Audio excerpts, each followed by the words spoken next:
पिछले दिनों हम लोगों ने देश के अंदर एक प्रोटेस्ट देखा। इस पूरे प्रोटेस्ट पर आपका अपना पर्सनल ओपिनियन, कंक्लूजन क्या है? सडनली ये देखा कि ये जो चीज थी छोटे शुरू हुई, चिंगारी बनी और वो कहां से कहां पहुंच गई। That I will cover letter. मेरा फर्स्ट पॉइंट ये है कि जो बेसिक इशू था वो तो जेन्युइन था। जेन्युइन था। तो अब सवाल ये है कि हमारे बच्चे जाएंगे कहाँ? क्या वो समुद्र में छलांग मारेंगे? वो क्या करेंगे? उनकी भी प्रॉब्लम जेन्युइन। पेपर लीक हो जाए, बेच दिया जाए, ठीक है, तो वो तो लुट गए ना साहब। प्रधान साहब को खुद ही रिजाइन दे देना चाहिए था। जीडी सर, पिछले दिनों हम लोगों ने देश के अंदर एक प्रोटेस्ट देखा कॉकरोच जनता पार्टी की लीडरशिप में, और हजारों की तादाद में युवाओं ने दिल्ली में रुख किया और धर्मेंद्र प्रधान को इस्तीफा देना पड़ा। इस पूरे प्रोटेस्ट पर आपका अपना पर्सनल ओपिनियन, कंक्लूजन क्या है? देखिए, बात ऐसी है कि हमारे नेबरहुड में, श्रीलंका में, बांग्लादेश में, नेपाल में हमने पिछले कुछ सालों में कलर्ड रेवोल्यूशंस देखी हैं। ईरान में कलर्ड रेवोल्यूशन की कोशिश की गई, जो बिल्कुल फ्लॉप शो हो गया, फेल हो गई। क्या ये एक कलर्ड रेवोल्यूशन का आगाज था जो हमने देखा? इसको जरा जो है बहुत बहुत बारीकी में समझने की जरूरत है। जी। जो भी कलर्ड रेवोल्यूशन होती है वो एक जेन्युइन रीजन सिलेक्ट करते हैं। वो एनालाइज करते हैं आपका सोशल मीडिया, आपका क्या ट्रैफिक, क्या बातचीत हो रही है, उसकी गहराई में जाके एक असली कोई जेन्युइन सा मुद्दा वो स्टार्ट के लिए पकड़ लेते हैं और फिर उसको खूब प्ले अप किया जाता है। इस बार इंस्टाग्राम पे प्ले अप किया गया। सडनली देखा कि ये जो चीज थी छोटे शुरू हुई, चिंगारी बनी और वो कहां से कहां पहुंच गई। That I will cover letter. लेकिन मेरा फर्स्ट पॉइंट ये है कि जो बेसिक इशू था वो तो जेन्युइन था। अगर हम ये ना समझें, so then we can't, the discussion can't go forward. ठीक है साहब। हुआ ये कि देखिए, हमारी मिडिल क्लास है, क्या ढा रहा है आजकल उनके ऊपर। Middle class, lower middle class, बच्चों को नौकरी दिलानी है, पढ़ाई पे कितना खर्चा होता है, फिर कोचिंग पे खर्चा करते हैं, कोचिंग करके खूब पैसा लगता है, लेकिन वो बच्चों को कराते हैं कि भैया डॉक्टर बन जाएगा, आईआईटी में चला जाएगा, हमारा कल्याण हो जाएगा। ठीक है साहब। नीट एग्जाम बच्चों ने पढ़ाई करी, दिया। एक तो स्कूल में पढ़ पढ़ के 90, 98, 99% नंबर बच्चे ला रहे हैं, क्योंकि उसके बगैर निजात नहीं है। वो नंबरों के बगैर निजात नहीं है। कहीं नौकरी नहीं मिलेगी तो फाके मारेंगे। ठीक है साहब। अभी तक क्या होता था कि जिस मिडिल क्लास में, अपर मिडिल क्लास में पैसे थे, वो अपने बच्चों को, जो अमीरों के बच्चे तो खैर जाते ही अमेरिका और इंग्लैंड हैं, ये जो बच्चे जो क्या कहते हैं, यहाँ जिनको रिजर्वेशन के मारे नौकरी वगैरह, कॉलेज में एडमिशन नहीं मिल रही थी, वो चले जाते थे अमेरिका और वहाँ बड़ी अच्छी अच्छी नौकरियां लेके डॉलर कमाते थे, ज्यादातर वापस ही नहीं आते थे। अब साहब वहाँ मागा आ गया है, वहां पे डोनाल्ड ट्रंप आ गया, बोले कि लात मारो, सबको निकालो बाहर, सबको करो बाहर, हिंदुस्तानियों को खासकर बाहर करो, हमारी टॉप जॉब ये ले रहे हैं। ठीक है साहब। तो अब सवाल ये है कि हमारे बच्चे जाएंगे कहाँ? क्या वो समुद्र में छलांग मारेंगे? वो क्या करेंगे? उनकी भी प्रॉब्लम जेन्युइन है, माँ बाप की प्रॉब्लम जेन्युइन है, बच्चों की प्रॉब्लम जेन्युइन है। और अगर ऐसे माहौल में आप पेपर चोरी हो जाए, पेपर लीक हो जाए, बेच दिया जाए, ठीक है, तो वो तो लुट गए ना साहब। बिल्कुल। और उनका आक्रोश आई थिंक बहुत जायज है। उनका आक्रोश उनका गुस्सा इज एब्सोल्युटली कॉल्ड फॉर। तो मैं समझता हूं थोड़ी मिस हैंडलिंग हुई पहले इसकी। द फर्स्ट रिएक्शन सरकार का ये था कि साहब ये तो होते आ रहा है, कोई नई बात थोड़ी ना है कि पेपर लीक हो गया। पिछली सरकारों में 2004 से 14 से चले आ रहा है, ये तो दस्तूर है कि पेपर लीक होंगे, live with it. Sorry, I think that was an extremely wrong attitude to such a serious problem, serious problem जिसको जो कि घर घर को इफेक्ट कर रही है। अगर आपका एटीट्यूड ये हो जाए कि ये तो सालों से चली आ रही है, तो ये प्रथा है, चलती रहेगी, लिव विद इट, मरो, या तो पैसे लाओ और तुम भी खरीदो। अरे यार, ये I mean unacceptable. But there आए दुरुस्त आए। फिर हमारी सरकार ने जब देखा कि ये प्रोटेस्ट छोटा स्टार्ट हुआ, स्नोबॉल होना शुरू हुआ, और सरकार को अलार्म बेल तब बजी जबकि हमने देखा कि इंस्टाग्राम पे 24 मिलियन व्यूज से ज्यादा इस मामले के हो गए थे। 24 मिलियन, करोड़ में जा रहे थे, ठीक है। और तब घंटी बजी कि साहब ये तो दिस इज समथिंग सीरियस। हाँ, सीरियस। ये अपने आप तो नहीं होता ऐसा कोई करके। तो फिर उस वक्त सरकार ने करेक्ट स्टेप लिया and they forced mister Pradhan to resign.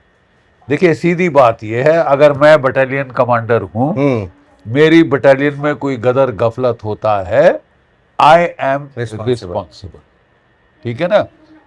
यहाँ पे आजकल हम एक नया देख रहे हैं कि अगर कोई अच्छा होता है तो मैं रिस्पॉन्सिबल हूं, और अगर कोई चीज गलत जाती है तो भाई मेरे सबॉर्डिनेट, उनकी जिम्मेवारी। Sorry, that's not the way it works. Lal Bahadur Shastri ji, Advani साहब का भी हमारे पास प्रेसिडेंट है, जब कुछ गलत हुआ तो उन्होंने रिजाइन, अपना रेजिग्नेशन दे दिया, ठीक है। लाल Bahadur Shastri resign, railway minister थे, रेलवे का एक्सीडेंट हुआ, अब क्या वो ट्रेन चला रहे थे कुछ? हाँ, was he driving the bloody train जहां एक्सीडेंट हुआ? वो सिग्नल मैन थे, वो स्टेशन मास्टर थे? नहीं, but he took the moral responsibility. That is the way. मेरे सोच से प्रधान साहब को खुद ही रिजाइन दे देना चाहिए था। He should not have let it reach this level. But फिर वो ईगोज आ जाती हैं पार्टी की, ईगो, सरकार की ईगो, कि नहीं साहब वो बात कर रहे हैं कि कांग्रेस कह रही है रिजाइन करो, अब तो हम बिल्कुल ही नहीं करेंगे। हाँ, अरे क्यों साहब, मुद्दा, कोई गलत मुद्दा ठीक तो नहीं हो जाता कि आप अड़ गए हैं, और अड़गने से फिर साहब जब पानी बह रहा है और आप वहां पे डैम बनाने की कोशिश करो, वो भी कमजोर, तो फिर तो साहब वो सैलाब बन जाएगा। आप सैलाब बना रहे हैं, छोटी चीज को बड़ा कर रहे हैं। तो I am very happy to note कि देर आए दुरुस्त आए, सरकार ने करेक्ट स्टेप लिया। प्रधान साहब वाज आस्क्ड टू रिजाइन। अब एक पार्लियामेंट में बिल पेश हो गया है जिसपे आई थॉट डिस्कशन हो रही है कि साहब 10 साल की जेल और 10 करोड़ का जुर्माना।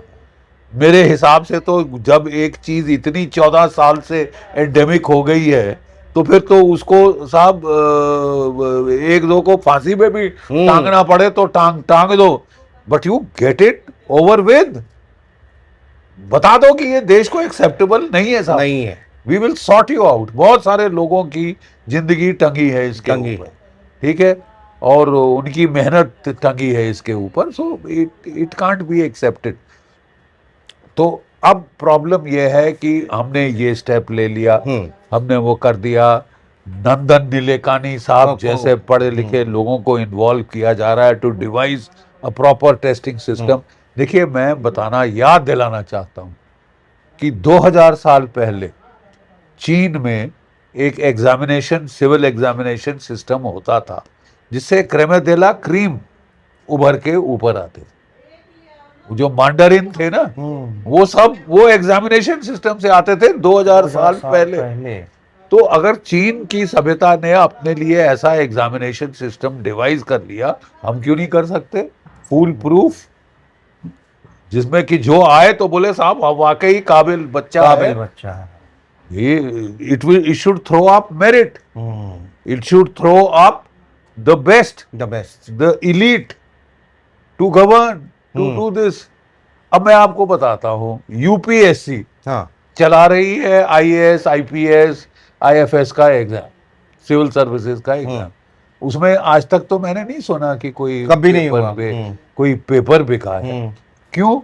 Because you have selected the, जो यूपीएससी होती है वो क्रीमा दे ला क्रीम, best of the best, army से, ब्यूरोक्रेसी से, इधर से उधर से टॉप लोग नोन फॉर देयर इंटेग्रिटी, उनको लाके वो एग्जामिनेशन सिस्टम कंडक्ट करा। वहां ऐसी धांधली नहीं हुई। So that means you need to get people of integrity in the educational system, ताकि कोई सवाल नहीं कि इस टाइप की धांधली हो, ड्रामा हो और तमाशा बने, you know. So all those steps are now being taken. I am very happy to note, देर आए दुरुस्त आए, बिल्कुल सही स्टेप लिया है और एक बड़ा सही मैसेज दुनिया को गया है। This is how a democracy deals with अपने बच्चों के साथ। ठीक है साहब, this is how a democracy deals with its kids. ठीक है, जो कि एजिटेटेड है। टाइननमेन स्क्वायर की तरह हमने टैंक नहीं लगाए, हमने फायरिंग नहीं खोली, मास वहां पे ऑटोमेटिक्स नहीं चलाए। ठीक है साहब, we handled it very peacefully. The police was ordered to show maximum restraint. Police, paramilitary forces, maximum restraint के आदेश थे। यहां तक कि हम देख रहे थे कि पुलिस के ऊपर सर फोड़ रहे, चढ़ रहे, वर्दी फाड़ रहे, ये कर रहे, वो कर रहे, you know. So the fact of the matter is that अब correct steps have been taken, correct measure has been taken.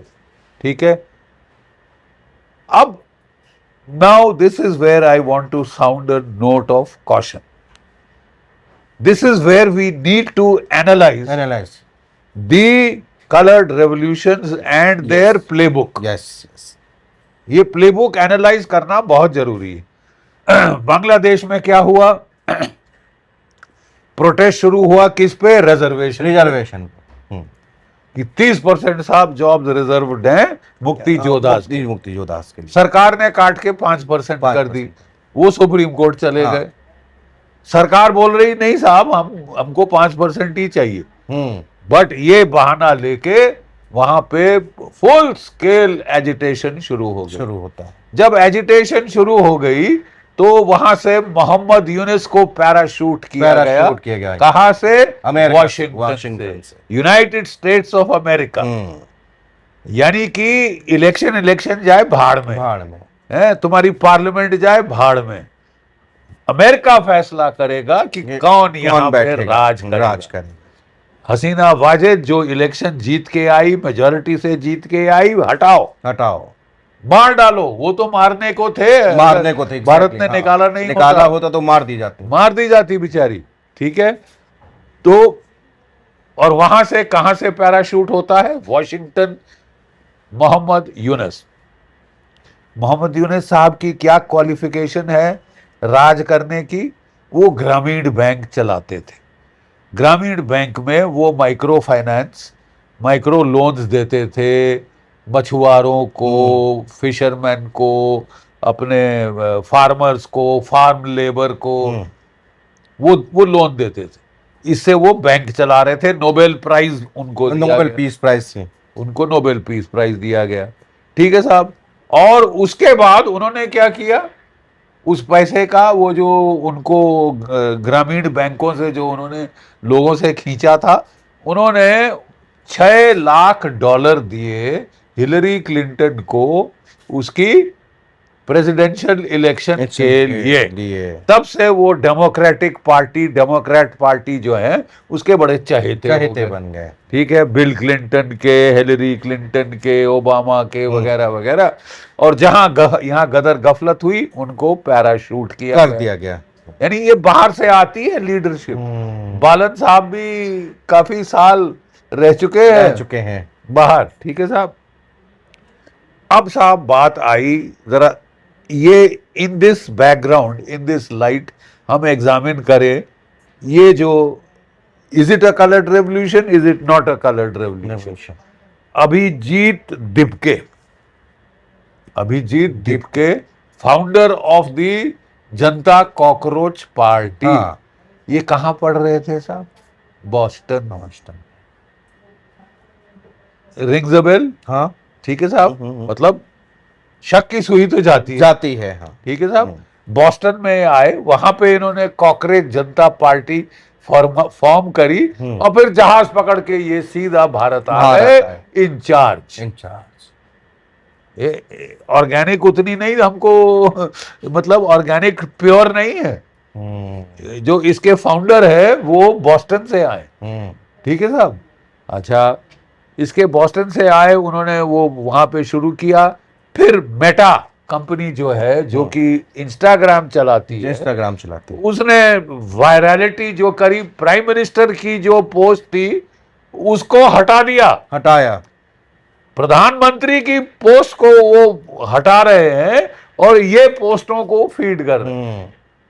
24 million ये हो गया, तो तब लोग समझ गए कि साहब इसको अब कंट्रोल करना जरूरी है। ये होता है फेज 1। ठीक है, फेज 2 में क्या करते हैं? फेज 1 में प्रोटेस्ट को फैलाया जाता है। ठीक है, जेन्युइन कॉज है इसलिए लोग आ भी जाते हैं सड़कों के ऊपर और खूब वहां वो पनपता है। ठीक है, नॉर्मली सरकारों का रिएक्शन क्या होता है? लॉ एंड ऑर्डर, इसको दबा दो, इसको ये करो वो करो। फेज 2 में होता है एजिटेशन को वायलेंट करो। ठीक है साहब, वायलेंट करो। आप फिर गुंडे आते हैं, मर्डरर्स आते हैं, मवाली आते हैं, रेपिस्ट आते हैं, और वो लोग जो है वो हमले शुरू करते हैं पुलिस के ऊपर।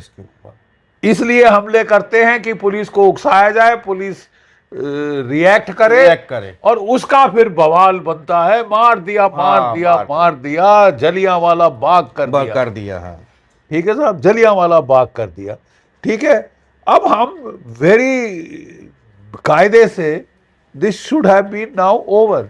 वांगचुक साहब ने प्रोटेस्ट किया, उन्होंने फास्ट किया।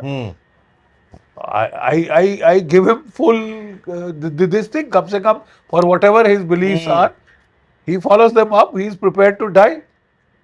ठीक है, वांगचुक साहब ने फास्ट किया, उनसे लोग मिले, नेता मिले, उन्होंने फास्ट तोड़ा आश्वासन पे कि एक्शन होगा। ठीक है, लोगों की डिमांड थी कि प्रधान साहब रिजाइन करें, प्रधान साहब रिजाइन हो गए। ठीक है साहब, वहां पे पार्लियामेंट में बिल ले आया गया है। वहां पे नीलेकानी साहब जैसे पढ़े लिखे लोग, उनको वेरी हाई वर्थ इंडिविजुअल्स उनको लाया जा रहा है, पढ़े लिखे लोग, IIT मद्रास, इसरो के लोगों को लगाया गया। नीलेकानी जिसने आधार कार्ड शुरू किया, उनको लाया जा रहा है to devise a foolproof system. ठीक है, so action has been taken. कायदे से दिस शुड डाई आउट, कायदे से this should peter out now, कि भाई डिमांड्स हैव बीन मेट। हाँ, डिमांड्स पूरी हो गई, ग्रीवेंसेस हैव बीन रिड्रेस्ड, और at least the effort to do it, sincere effort to carry it out is visible. अब आप शुरू करो कि साहब सुप्रीम कोर्ट ने आदेश दिया कि भाई जो बेचारे स्टूडेंट थे, जिनको अपनी फिक्र थी फ्यूचर की, अपने एग्जाम की, वहां पे स्टूडेंट की सुसाइड हो गई, उनके खिलाफ कोई एफआईआर नहीं होगी। हाँ, लेकिन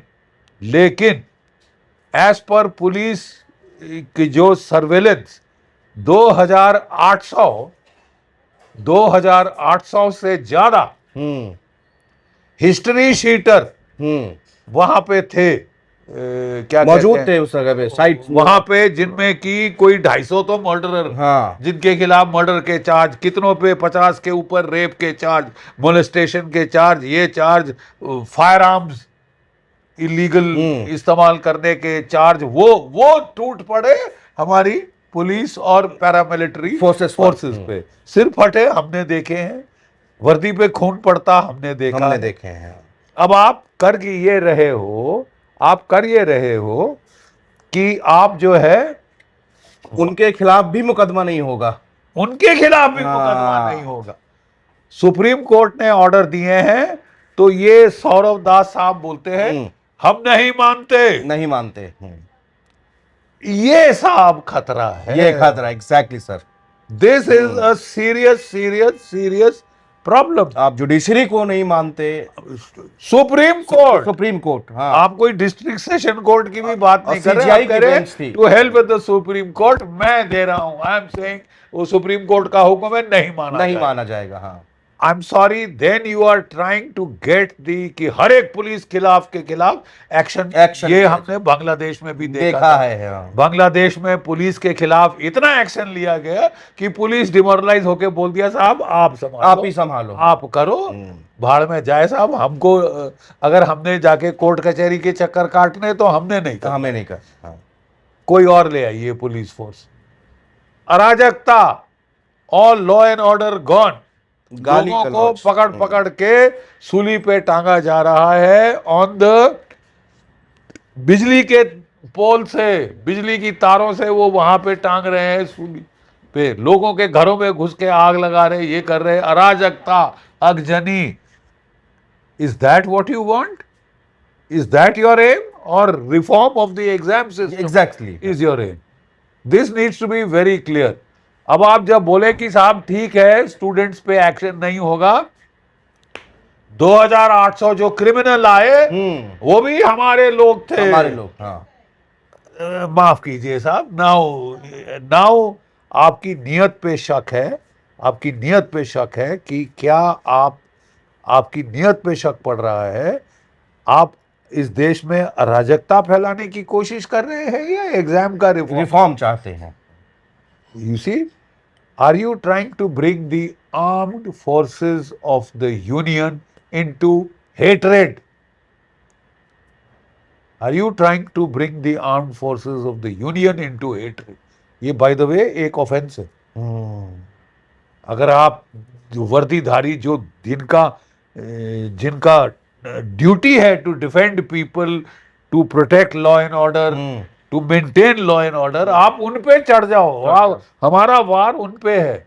ईरान में उन्होंने क्या किया था, स्नाइपर घुसेड़ दिए बीच में, वो छतों पे जाके पहले पुलिस पे फायर करें फिर सिविलियंस पे फायर करें, ताकि बोले दोनों तरफ से क्लैश हो, गोलीबारी हो, और और इनको मारो, गोली मारो सालों को, वगैरह वगैरह शुरू हो जाए।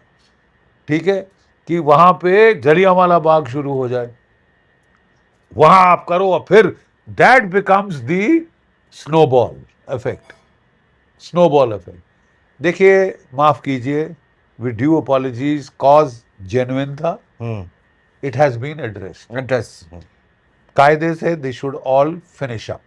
बट अगर आप डिमांड आए कि साहब अब तो हम पिटवाएंगे पुलिस को, अब तो हम कटघरे में खड़ा करेंगे पुलिस अब ये रैपिड फोर्स को, इसको उसको, जो कोई वर्दी वाला है उसकी ऐसी तैसी करे। वो भी बेचारे इस देश के नागरिक हैं भाई, और वो अपना ड्यूटी, जिनके लिए उनको तनख्वाह मिल रही है, वो कर रहे।